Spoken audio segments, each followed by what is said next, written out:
قاضی محمد سروک دولت مهاباده وی د 22 چله 1946 ده لمیدانا چارچرای کمارا کردستان اعلان کرد. کردی وک زمان دولت یه فرمیات قبول کرن. د سردما دولت مهاباده ده وشانا کووارا کردستان دوام کرد. پرورده دبستان به قانونان لسر گل هات فرض کرن. پرتوکن هلبسوان هجر و هیمن جالی دولت و هاتن چاپ کرن.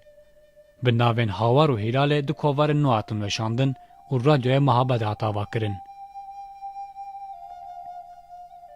لیبل اسکر اورست نه گلان ده و کشیا و ارتشا ایران ده حفظه کانون ده کت مهاباده. وان ده 31 آذر 1947 ده سروک عمر قاضی محمد سروک وزیر حجی بابا شیخ و وزیر پاراستن حسین خان سیفی قاضی لمیدان چارچره داردا کرن.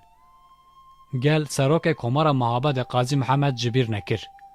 گل اک هلبست سر شهیدن مهاباده هاتن نویساندن. یک شوان یا شعار روژوی احمد حسینیه او وهایه. نسرین ده دسته خوده کرم برباد و قاضی تو مایی هفیرتر شه روشلات و هیجی امزاروکن تنه قاضی تا برنادن جین آخواه بتا دجین اوین آخواه